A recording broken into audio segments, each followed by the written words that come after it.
चालू चलते।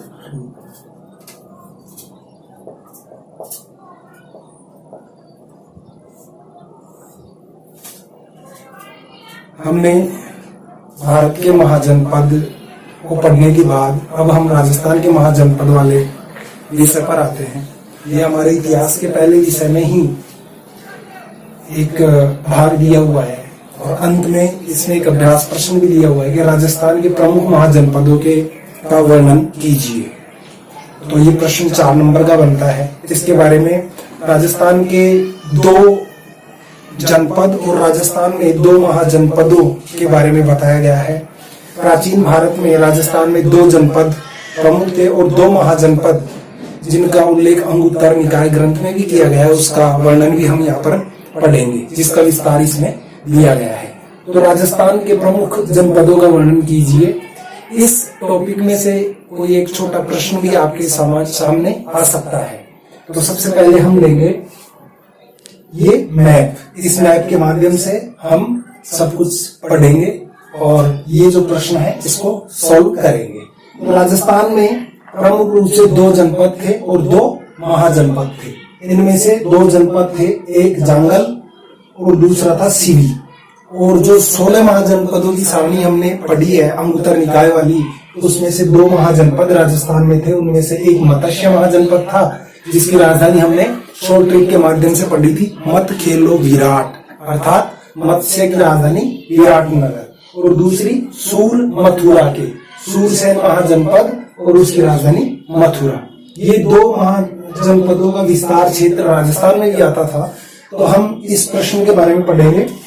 सबसे पहले हम लेते हैं राजस्थान का प्रमुख जनपद जांगल प्रदेश। तो इसके बारे में हो सकता है इसमें से कोई एक शॉर्ट क्वेश्चन 1 नंबर का आ जाए। छोटे छोटे प्रश्नों से ही हम बड़ा प्रश्न तैयार कर सकते हैं और कहावत भी है, बूंद बूंद से घड़ा भरता है। इस पाठ में आपके बहुत सारे छोटे क्वेश्चन दिए गए हैं और उन्हीं छोटे क्वेश्चन के सॉल्यूशन से आप बड़े क्वेश्चन की तैयारी भी कर सकते हैं। तो सबसे पहले जांगल प्रदेश, हो सकता है 1 नंबर का प्रश्न इस टॉपिक में से भी आ जाए। तो सबसे पहले जांगल प्रदेश के बारे में हम पढ़ेंगे। तो प्राचीन काल में भारत के राजस्थान राज्य में जांगल प्रदेश 2 जिलों से मिलकर बना था। एक था जोधपुर और दूसरा था बीकानेर। वर्तमान में जोधपुर व बीकानेर का क्षेत्र प्राचीन काल में जांगल प्रदेश के नाम से जाना जाता था। तो प्राचीन काल में जोधपुर और बीकानेर का जो वर्तमान विस्तार क्षेत्र है राजस्थान में, उसको प्राचीन काल में जांगल प्रदेश के नाम से जाना जाता था। इस जांगल प्रदेश की राजधानी प्राचीन काल में अहिछत्रपुर हुआ करती थी, जो कि राजस्थान का वर्तमान में नागौर जिले का प्राचीन नाम भी माना गया है। तो जांगल प्रदेश प्राचीन काल में कौन से क्षेत्र में स्थित था? राजस्थान के जोधपुर में बीकानेर क्षेत्र में स्थित था। जांगल प्रदेश की राजधानी प्राचीन काल में अहिछत्रपुर मानी जाती थी, जो कि वर्तमान नागौर का प्राचीन नाम भी था। और जांगल प्रदेश के राजा को जांगलधर बादशाह के नाम से भी जाना जाता था। तो हम ये राजस्थान के जांगल जनपद के बारे में पढ़ चुके हैं। हो सकता है कोई छोटा प्रश्न भी आ जाए कि जांगल प्रदेश के शासक को प्राचीन काल में किस नाम से जाना जाता था? जांगलधर बादशाह। या जांगल प्रदेश के शासक को या जांगल प्रदेश की राजधानी कौन सी थी? अहिछत्रपुर। तो इस प्रकार से ये पहला हमारा टॉपिक कंप्लीट। दूसरी हमारी जनपद था राजस्थान में सीवी जनपद। सीवी जनपद की प्राचीन राजधानी जो थी उसका नाम था शिवपुर। और इस सीवी जनपद के इतिहास के बारे में हमें मंदसौर अभिलेख से जानकारी प्राप्त होती है, जो कि मध्य प्रदेश में स्थित है। सीवी जनपद आगे चलकर धीरे धीरे ये राजस्थान के मेवाड़ क्षेत्र में विस्तृत हुआ, जिसकी राजधानी प्राचीन काल में चित्तौड़गढ़ के निकट स्थित नगरी नामक स्थान पर स्थित थी। तो और यहाँ का एक प्रसिद्ध शासक भी हुआ करता था, उसका नाम था सुसीन। तो पहला हम पढ़ चुके जांगल प्रदेश, पहला जनपद। दूसरा जनपद हमने पढ़ा सीवी जनपद, जिसकी प्राचीन राजधानी कौन सी थी? शिवपुर। और ये इस जनपद की हमें जो जानकारी है वो किस अभिलेख से मिलती है? मंदसौर अभिलेख से। मंदसौर अभिलेख से। यह मंदसौर अभिलेख कहाँ स्थित है? मध्य प्रदेश राज्य के मंदसौर जिले में स्थित है। इसी के साथ तीसरा हमारा राजस्थान में स्थित एक महत्वपूर्ण जनपद था जो आगे चलकर एक शक्तिशाली महाजनपद के रूप में परिणित हुआ। नाम था मत्स्य महाजनपद। मत्स्य महाजनपद की राजधानी प्राचीन काल में विराट नगर हुआ करती थी, जिसे वर्तमान में बैराट के नाम से भी जाना जाता है। विराट नगर। महाभारत कालीन समय में यह मत्स्य महाजनपद पांडवों के वनवास के लिए भी जाना जाता है। साथ ही मत्स्य महाजनपद पर मौर्यकालीन शासक बिंदुसार का शासन रहा। साथ ही मत्स्य महाजनपद राजस्थान के अंतर्गत जो शामिल जिले हैं वो है अलवर और भरतपुर। और चौथा हमारा जो महाजनपद है सूरसेन। सूरसेन महाजनपद पर यदुवंश के शासकों ने शासन किया। सूरसेन महाजनपद के अंतर्गत राजस्थान में शामिल जो जिले हैं वो हैं धौलपुर और करौली। मत्स्य महाजनपद के अंतर्गत राजस्थान के कौन कौन से जिलों को शामिल किया जाता है? अलवर और भरतपुर। अलवर और भरतपुर। और सूरसेन महाजनपद के अंतर्गत राजस्थान में कौन कौन से जिले शामिल है? धौलपुर और करौली। ये दो जिले इसके अंतर्गत शामिल हैं। और सीधी जनपद के अंतर्गत कौन सा जिला आता है? चित्तौड़गढ़।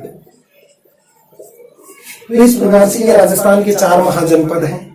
हमारा ये 4 नंबर का जो प्रश्न है उसकी सूरसेन महाजनपद के अंतर्गत हमने पढ़ा। इसमें धौलपुर और करौली जिले शामिल हैं। इन पर यदुवंश के राजाओं का शासन था। साथ ही इस सूरसेन महाजनपद को यूनानी शासकों ने सूरसेनोई तथा इसकी राजधानी मथुरा को यूनानी शासकों ने, यूनानी नागरिकों ने मेथोरा की संज्ञा दी है। मेथोरा। इस प्रकार एक राजस्थान के मैप के माध्यम से हमने 4 नंबर का क्वेश्चन क्लियर कर लिया है कि राजस्थान के प्रमुख 4 जनपदों की जानकारी दीजिए। तो राजस्थान में सबसे पहला जनपद हमने पढ़ा जांगल प्रदेश। जांगल प्रदेश में हमने पहली बात पढ़ी राजस्थान के जांगल प्राचीन राजस्थान में जांगल प्रदेश वर्तमान में जोधपुर और बीकानेर के क्षेत्रफल को प्राचीन राजस्थान में प्राचीन भारत में जांगल प्रदेश के नाम से जाना जाता था। दूसरी बात हमने पढ़ी इस जांगल प्रदेश की राजधानी अहिछत्रपुर हुआ करती थी जो वर्तमान नागौर का प्राचीन नाम था। और साथ ही हमने तीसरी बात पढ़ी कि इस जांगल प्रदेश पर शासक करने वाले शासक को जांगलधर बादशाह की संज्ञा दी जाती थी। दूसरी जनपद हमने पढ़ा सीवी जनपद। सीवी जनपद की राजधानी प्राचीन राजधानी शिवपुर थी जो कि मध्य प्रदेश में स्थित एक जिला भी है वर्तमान में। साथ ही सीवी महाजनपद की जानकारी हमें जो इतिहास में है मंदसौर अभिलेख से प्राप्त होती है। आगे चलकर इस पर सुशील नामक एक चक्रवर्ती शासक ने शासन किया। इस सीवी जनपद का क्षेत्रफल आगे चलकर चित्तौड़ और मेवाड़ के आसपास के क्षेत्रफल में फैला और आगे चलकर शिवपुर से इसकी राजधानी स्थानांतरित होकर राजस्थान में नगरी नामक स्थान पर बनी। फिर उसके बाद में हमने 2 जनपद पढ़ने के बाद में राजस्थान के 16 महाजनपदों में से 2 महाजनपद आगे राजस्थान में भी परिणित हुए। ये जनपद से शक्तिशाली राज्य बने इसलिए इन 2 को महाजनपद कहा गया। सबसे पहला था मत्स्य की प्राचीन काल में राजधानी थी विराट नगर। मत्स्य महाजनपद पर मौर्य शासक बिंदुसार ने शासन किया। साथ ही राजस्थान में इसमें अलवर व भरतपुर 2 जिले शामिल हैं। फिर चौथा सूरसेन जनपद राजस्थान का हमने पढ़ा जिसे यूनानी नागरिकों ने सूरसेनोई और उसकी राजधानी मथुरा को मेथोरा की संज्ञा दी। साथ ही सूरसेन जो राज्य था, सूरसेन जो महाजनपद था उस पर यदुवंश के शासकों ने शासन किया और इसमें राजस्थान के धौलपुर और करौली जिले शामिल थे। तो ये हमारा टॉपिक हो गया राजस्थान के प्रमुख जनपद। देखिए ये तो हमने एक विस्तारात्मक रूप से इसमें पढ़ा। इसके शॉर्ट प्रश्न के रूप में कुछ प्रश्न मैं आपके सामने बोलता हूँ जो इसी टॉपिक से रिलेटेड है। हो सकता है वो 1 नंबर के आपके एग्जाम में आ जाए। तो सबसे पहला प्रश्न, वर्तमान में कौन से जिले जांगल प्रदेश के अंतर्गत शामिल हैं? जोधपुर और बीकानेर। जांगल प्रदेश की राजधानी कौन सी थी? आई छत्रपुर।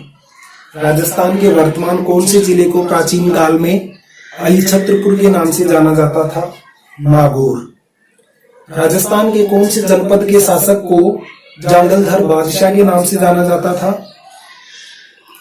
तो वो है जांगल प्रदेश। दूसरा हमने पढ़ा, सीवी महाजनपद की या सीवी जनपद की राजधानी कौन सी थी? प्रारंभिक राजधानी कौन सी थी? शिवपुर।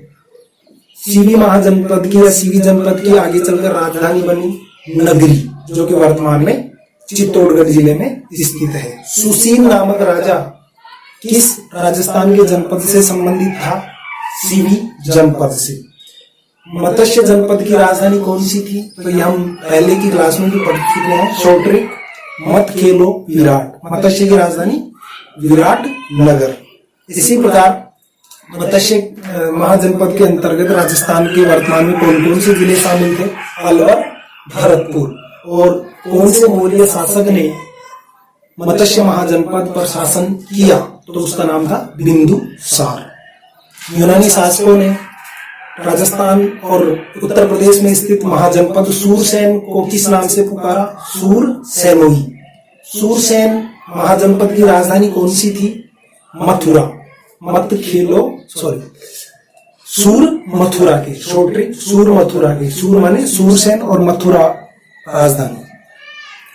और इसी प्रकार जो सूरसेन महाजनपद था उसके जो राजस्थान में स्थित जिले कौन कौन से थे? तो वो थे धौलपुर और करौली। तो ये शॉर्ट के एक नंबर लायक अति लघुतरात्मक प्रश्न भी आपके सामने मैंने क्लियर किए। अगर इन सभी प्रश्नों को याद कर लिया जाए तो ये 4 नंबर का आपका प्रश्न बिल्कुल क्लियर हो जाएगा।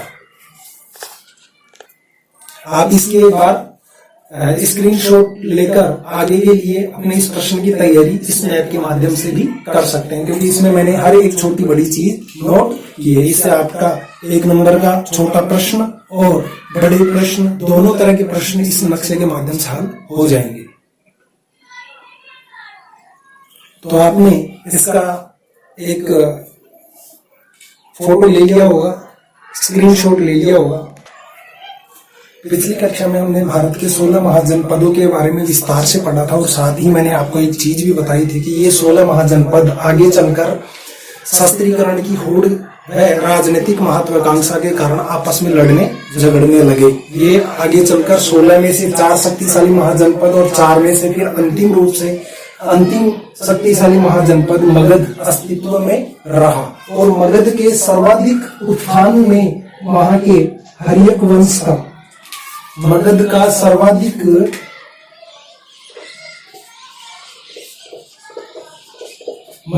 सर्वाधिक जो विस्तार था अन्य महाजनपदों पर, उसका जो वर्चस्व था वो मगध के हर्यक वंश ने फैलाया, इसका साम्राज्य विस्तार किया। इसमें जैसे अजातशत्रु और बिंदुसार जैसे शासकों का महत्वपूर्ण योगदान रहा। अब इसी मगध महाजनपद के संदर्भ में हम कुछ जानकारी आपको बताएंगे।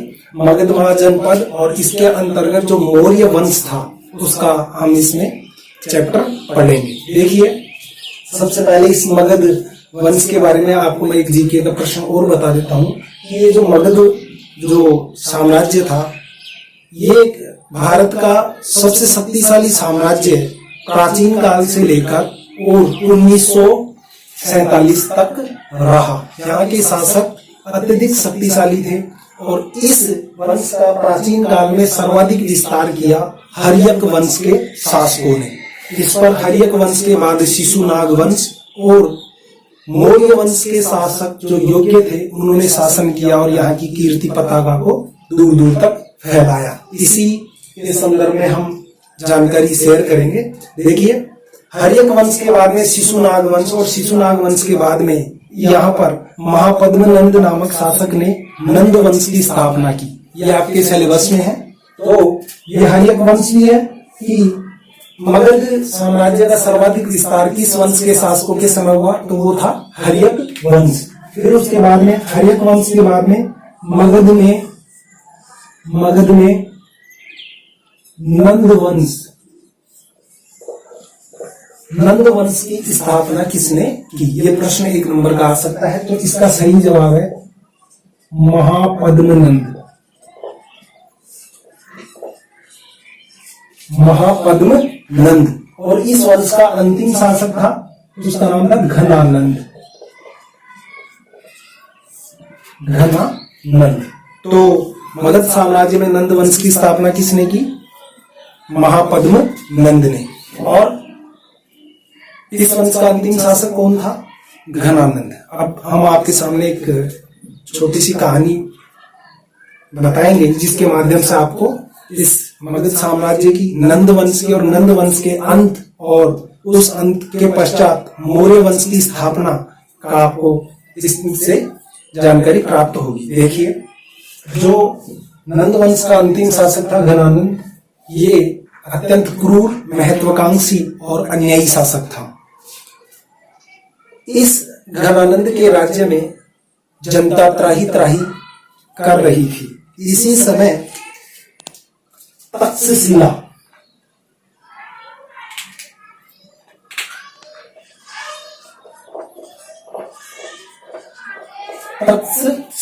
जो कि विश्व का सबसे प्राचीनतम विश्वविद्यालय माना जाता है, इसी तक्षशिला विश्वविद्यालय में एक शिक्षक के रूप में कार्य करने वाला राजनीतिज्ञ था, उसका नाम था चाणक्य।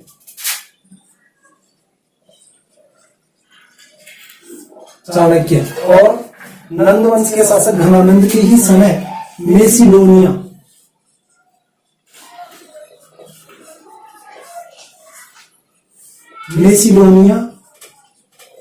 राज्य जो वर्तमान यूनान में स्थित था, वहां पर सिकंदर नामक एक शासक का शासन था।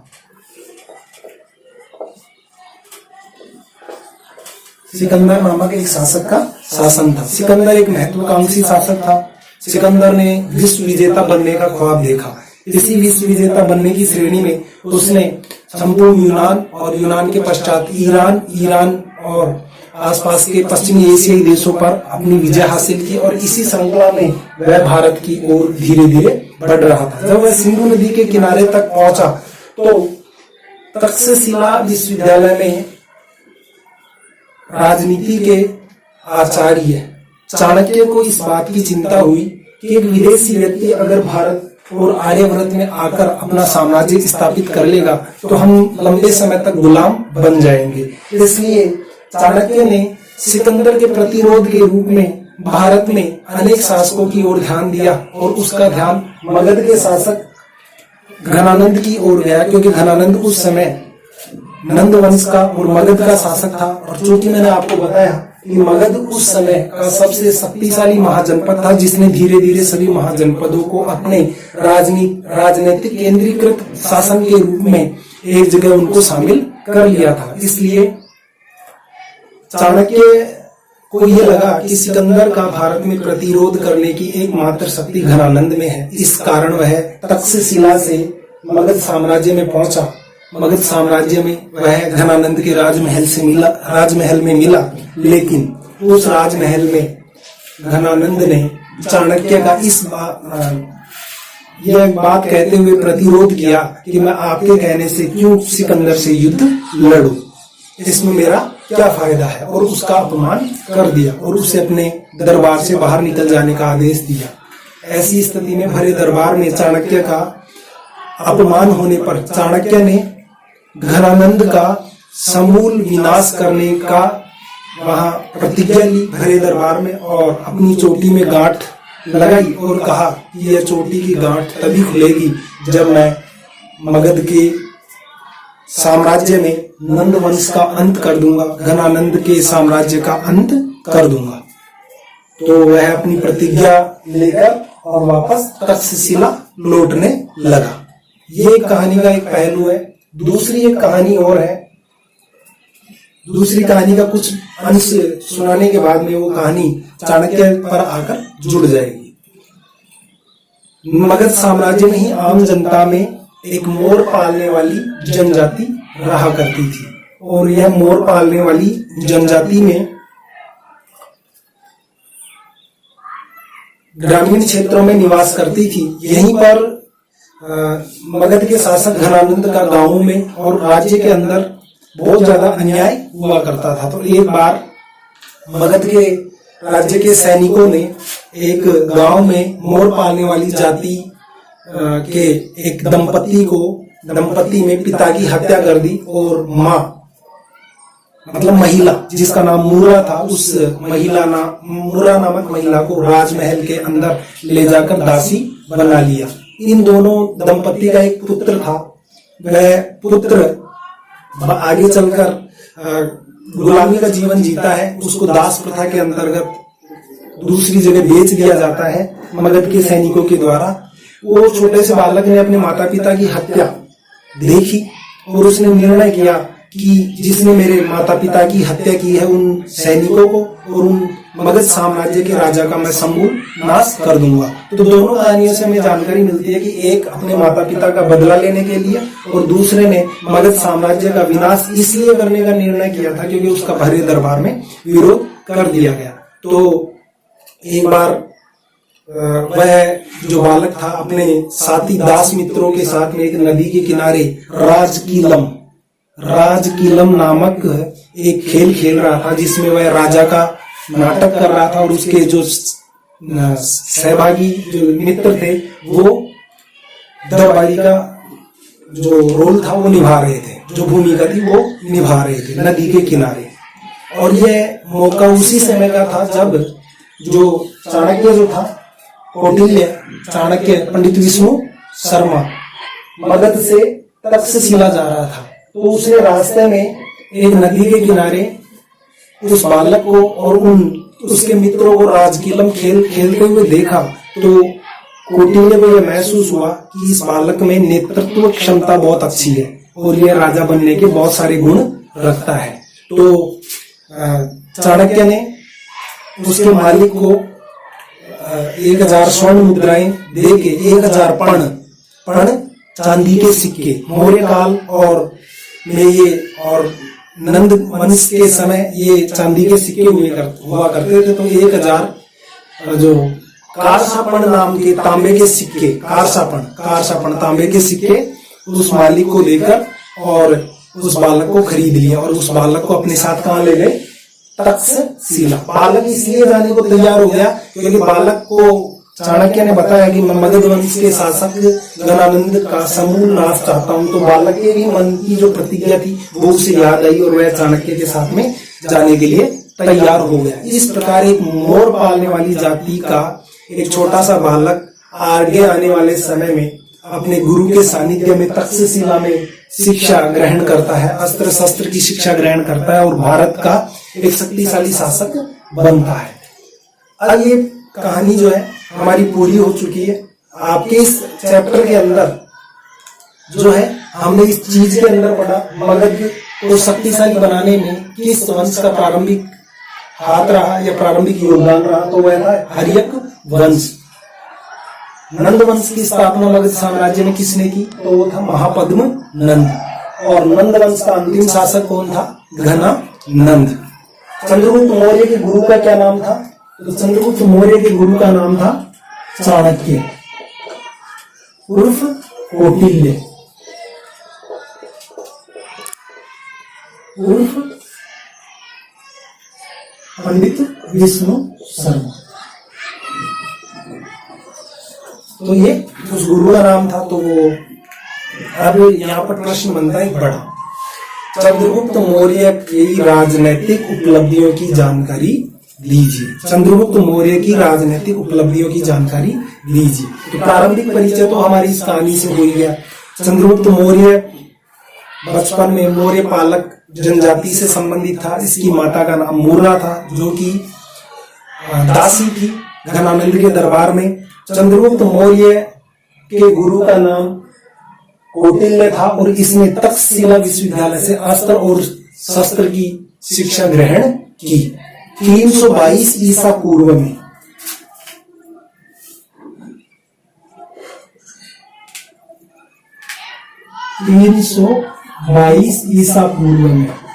चंद्रगुप्त मौर्य ने बिना चाणक्य से पूछे क्रोधित होकर घनानंद पर पंजाब में आक्रमण कर दिया, किंतु वह घनानंद की सेना से पराजित हुआ। अंततः उसने गुरु से क्षमा मांगी कि मैंने बिना आदेश के आपके घनानंद पर चढ़ाई कर दी, इस वजह से मैं पराजित हुआ।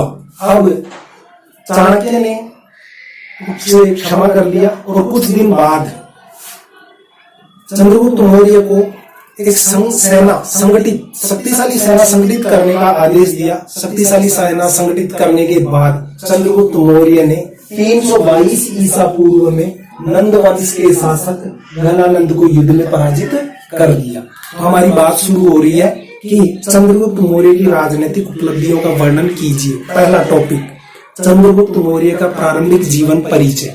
चंद्रगुप्त मौर्य का जन्म 345 ईसा पूर्व में मगध साम्राज्य में हुआ। वह मोर पालक जनजाति से संबंधित था। उसकी माता का नाम मूरा था, जो कि घनानंद के दरबार में दासी थी। चंद्रगुप्त मौर्य ने तक्षशिला विश्वविद्यालय में पंडित विष्णु शर्मा उर्फ चाणक्य से शिक्षा ग्रहण की। ये तो उसका हो गया प्रारंभिक परिचय। अब है उसकी राजनीतिक उपलब्धियां। चंद्रगुप्त मौर्य ने 322 ईसा पूर्व में नंद वंश के शासक घनानंद को पराजित किया और पराजित करने के बाद मगध साम्राज्य में नंद वंश का अंत करके और मगध में मौर्य वंश की स्थापना की। चंद्रगुप्त मौर्य ने 322 ईसा पूर्व में नंद वंश के अंतिम शासक घनानंद को पराजित करके और मगध साम्राज्य में मौर्य वंश की स्थापना की। इसके पश्चात उसने धीरे धीरे मगध साम्राज्य को और शक्तिशाली बनाया और सुदूर दक्षिणी क्षेत्र तक मौर्य साम्राज्य का विस्तार किया और वह भारत का प्रथम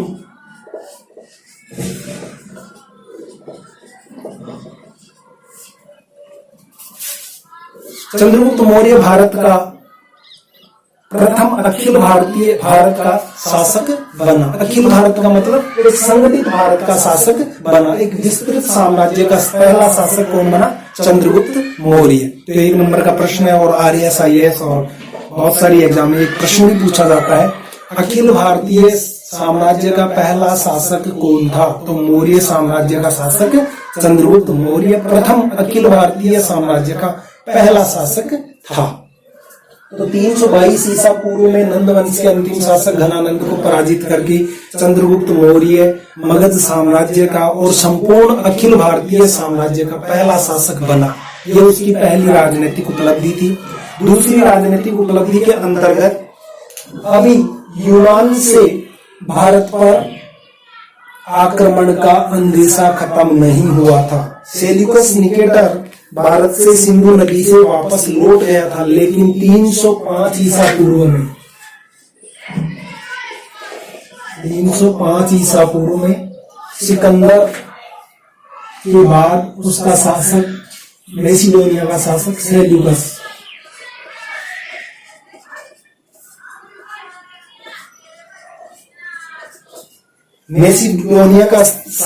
सेल्यूकस निकेटर बना सिकंदर की मृत्यु के बाद। 326 ईसा पूर्व में सिकंदर की मृत्यु के बाद मैसिडोनिया यूनान का शासक सेल्यूकस निकेटर बना। सेल्यूकस निकेटर सिकंदर का सेनापति था और वह भारत पर आक्रमण करके और भारत को यूनान में शामिल करना चाहता था। तो 305 ईसा पूर्व में सिकंदर के सेनापति और मैसिडोनिया के शासक सेल्यूकस निकेटर और मगध के मौर्य वंश के शासक चंद्रगुप्त मौर्य के बीच 305 ईसा पूर्व को भयंकर युद्ध लड़ा गया। तो चंद्रगुप्त मौर्य और सेल्यूकस निकेटर के बीच जो 305 ईसा पूर्व में जो युद्ध लड़ा गया, इस युद्ध की जानकारी हमें यूनान का ही एक इतिहासकार एपियानस के माध्यम से मिलती है। एपियानस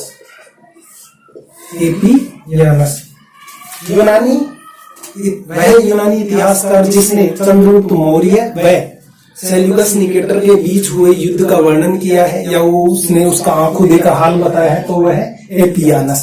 तो दूसरी राजनीतिक उपलब्धि रही 305 ईसा पूर्व में चंद्रगुप्त मौर्य ने यूनान के या मैसिडोनिया के शासक सेल्यूकस निकेटर को पराजित किया और उसे पराजित करके उससे काबुल, कंधार, हेरात और बलूचिस्तान ये 4 प्रदेश प्राप्त किए। बदले में सिकंदर ने उसे 500 हाथी दान में दिए। साथ ही सेल्यूकस निकेटर की पुत्री जो हेलेना थी, जिसका दूसरा नाम था कार्नेलिया, उसके साथ में चंद्रगुप्त मौर्य ने विवाह किया। तो ये उसकी दूसरी उपलब्धि रही।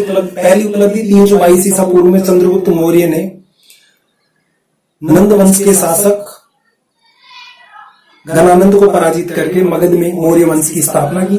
दूसरी उपलब्धि 305 ईसा पूर्व में यूनान मैसिडोनिया के शासक सेल्यूकस निकेटर को पराजित करके उससे 4 क्षेत्र काबुल, कंधार, रंगना, हेरात और बलूचिस्तान का क्षेत्र प्राप्त किया। बदले में उसे 500 हाथी दान में दिए और उसकी पुत्री कार्नेलिया उर्फ हेलेना के साथ में विवाह किया। ये उसकी दूसरी उपलब्धि रही। उसके बाद में चंद्रगुप्त मौर्य ने धीरे धीरे अखिल भारतीय साम्राज्य को अपने आप में शामिल किया। उसका गुजरात में शासन रहा, जिसकी जानकारी जूनागढ़ अभिलेख से मिलती है। साथ ही दक्षिण भारत में उसने तमिलनाडु तक अभियान चलाया, जिसकी जानकारी 2 ग्रंथों के माध्यम से मिलती है। इन दोनों ग्रंथों के नाम आपके सिलेबस में दिए गए हैं। एक का नाम है एहनानुरू,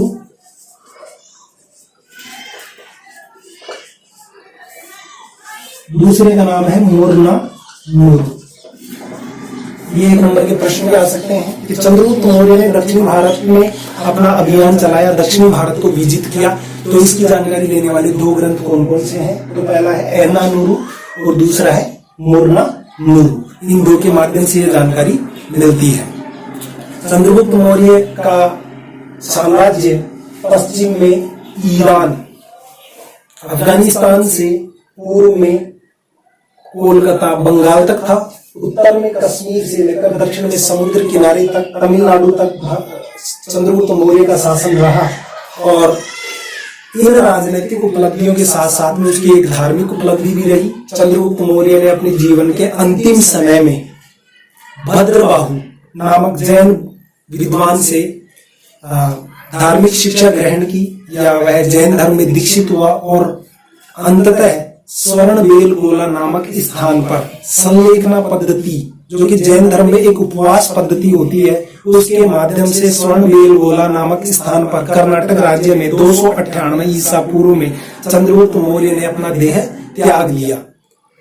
इसी स्वर्ण बेल गोला नामक इस पहाड़ी की चोटी को इस महान शासक के नाम पर आज चंद्रगिरी के नाम से भी जाना जाता है। साथ ही चंद्रगुप्त मौर्य ने सेल्यूकस निकेटर के साथ में या यूनान के साथ में मित्रतापूर्ण संबंध कायम किए, और इसी मित्रतापूर्ण संबंधों के अंतर्गत चंद्रगुप्त मौर्य ने जब 500 हाथियों का दान सेल्यूकस निकेटर को किया था, तो सेल्यूकस निकेटर ने भी अपनी पुत्री के ससुराल में और चंद्रगुप्त मौर्य के दरबार में एक राजदूत नियुक्त किया, जिसका नाम था मेगस्थनीज,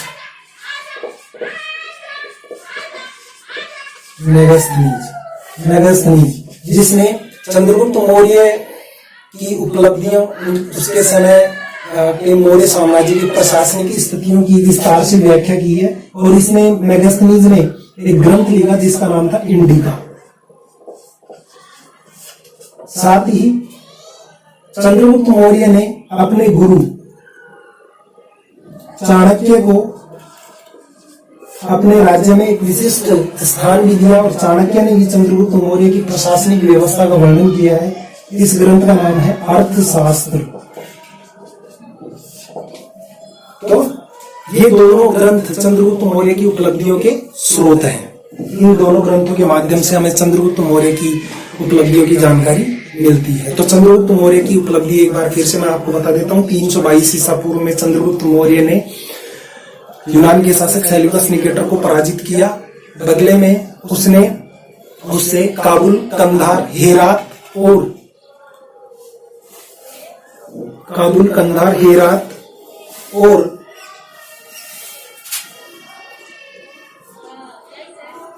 काबुल, कंधार, हेरात और बलूचिस्तान का क्षेत्र प्राप्त किया। बदले में उसे 500 हाथी दान में दिए। इससे खुश होकर सेल्यूकस निकेटर ने भी चंद्रगुप्त मौर्य के साथ अपनी पुत्री हेलेना के साथ में उसका विवाह कर दिया। साथ ही उसके दरबार में मेगास्थनीज नामक यूनानी राजदूत को भेजा, जिसने चंद्रगुप्त मौर्य की प्रशासनिक व्यवस्था का वर्णन अपनी पुस्तक इंडिका में किया है। चंद्रगुप्त मौर्य ने अपने गुरु चाणक्य को अपने राज्य में कुलीन ब्राह्मण के पद पर आसीन किया और चाणक्य ने चंद्रगुप्त मौर्य की प्रशासनिक व्यवस्था का वर्णन अर्थशास्त्र नामक पुस्तक से किया है। चंद्रगुप्त मौर्य ने 305 ईसा पूर्व में सेल्यूकस निकेटर को पराजित किया था। चंद्रगुप्त मौर्य ने गुजरात पर भी चंद्रगुप्त मौर्य का शासन रहा। इसकी जानकारी हमें गिरनार अभिलेख या जूनागढ़ अभिलेख से मिलती है। साथ ही चंद्रगुप्त मौर्य ने दक्षिणी भारत में भी अभियान चलाया, तमिलनाडु तक अपने साम्राज्य का विस्तार किया। इसकी जानकारी हमें अहनानुरु और मुर्नानुरु नामक तमिल ग्रंथों से जानकारी मिलती है। साथ ही चंद्रगुप्त मौर्य ने दक्षिणी भारत में विजय के साथ साथ उसकी राजनीतिक उपलब्धियों के साथ साथ चंद्रगुप्त मौर्य की राजनीतिक उपलब्धियों के साथ साथ उसकी कुछ धार्मिक उपलब्धियां भी रही। चंद्रगुप्त मौर्य ने अपने जीवन के अंतिम समय में जैन संत भद्रबाहु से जैन धर्म की दीक्षा ली और अपने जीवन के अंतिम समय में जैन धर्म में दीक्षित होने के पश्चात उसने जैन धर्म में ही उपवास पद्धति, जिसे संलेखना पद्धति के नाम से जाना जाता है, उस पद्धति के अनुसार अपने जीवन का त्याग किया। यह घटना 298 ईसा पूर्व में स्वर्णबेलगोला कर्नाटक में घटित हुई और वर्तमान में उस चंद्रगुप्त मौर्य के बलिदान के कारण उस पहाड़ी को चंद्रगिरी पहाड़ी के नाम से भी जाना जाता है। मौर्य वंश का दूसरा, चंद्रगुप्त मौर्य के पश्चात दूसरा शासक हुआ बिंदुसार, जिसे यूनानी नागरिकों ने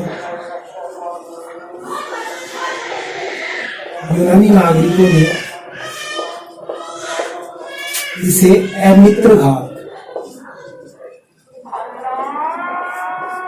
या अमित्रोचेट्स के नाम से पुकारा। बिंदुसार को वायु पुराण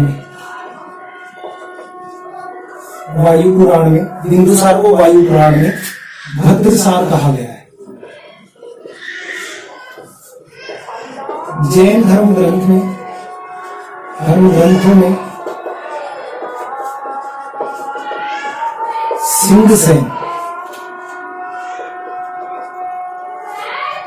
सिंहसेन कहा गया है। तो बिंदुसार को यूनानी नागरिकों ने अमित्रघात या अमित्रचेट्स कहा, अर्थात शत्रुओं का विनाशक।